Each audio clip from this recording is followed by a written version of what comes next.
देखो, कुंडली में भाग्य नहीं लिखा हुआ होता है। सबसे बड़ी बात तो ये है, भाग्य का जो तारतम्यता है और जो उसका नैसर्गिक संबंध है, हमारे पूर्व जन्म के प्रारब्ध से है। पूर्व जन्मों के जो हमारे कर्म होते हैं, उसके अनुसार हमारे भाग्य बनते हैं। लेकिन कुंडली में जो ग्रह होते हैं, उनका स्थान अलग होता है। ठीक है ना?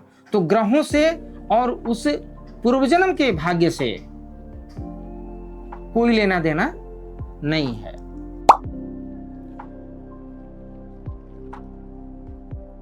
नहीं, यह गलत है। मन की अपनी गति है।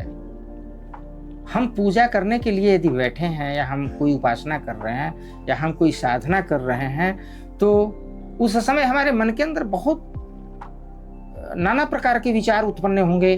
कुछ अच्छे भी विचार आएंगे, कुछ बुरे भी विचार आएंगे। तो विचारों के आने और जाने से हमारी पूजा में कोई प्रभाव आने वाला नहीं है। न कोई पाप होने वाला है, न कोई पुण्य होने वाला है। पूजा और पाठ का मतलब होता है नियम को निभाना और कर्तव्य का पालन करना।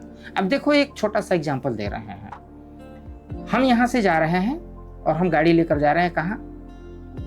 तो जहां हमारा डेस्टिनेशन है वहां पर हम किसी मंदिर जा रहे हैं। मान लो कि आप यहाँ से उठकर दिल्ली के लिए डिपार्चर कर रहे हो, और दिल्ली के लिए जैसे ही आप यहाँ निकले, अपनी गाड़ी उठाए, तो यहाँ ड्राइव आप कर रहे हो, चला तो आप रहे हो ना, रोड पर गाड़ी चल रही है। लेकिन यहाँ से वहां तक पहुंचने के बीच में आपके मन में कितने प्रकार के भाव उठे, कुछ अच्छे भी उठे, कुछ बुरे भी उठे। तो क्या आपकी गाड़ी के स्टीयरिंग भी घूम गए क्या उन विचारों के साथ? नहीं घूमे ना, वो तो अपने लय पर जा रहा है। वही चीज होती है कि जब हम पूजा में अपने इष्ट को ध्यान करके और उनके समक्ष बैठ जाते हैं, तो उनके सानिध्य में जो भी हम क्रियाएं करते हैं, जो भी उपासना करते हैं, जो भी उनकी आराधना करते हैं, और उस समय यदि हमारे मन के अंदर सकारात्मक या नकारात्मक विचारों का आदान प्रदान हो रहा है, तो उससे हमें न कोई पाप लगने वाला है, न कोई पुण्य लगने वाला है। हम अपने उस स्थान तक पहुंचेंगे ही पहुंचेंगे।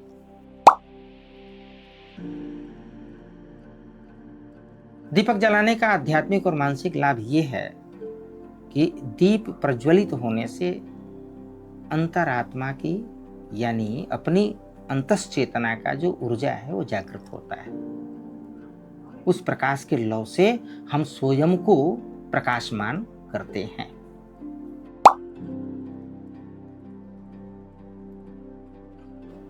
रात में झाड़ू नहीं लगाना चाहिए, यह अशुभ है। कारण यह है कि लक्ष्मी का वास रात्रि के समय होता है, गोधली बेला से। इसलिए अपने घर की स्त्री को बटोरना या उसे बाहर निकालना, यह हमारे शास्त्रों के अनुकूल नहीं होता।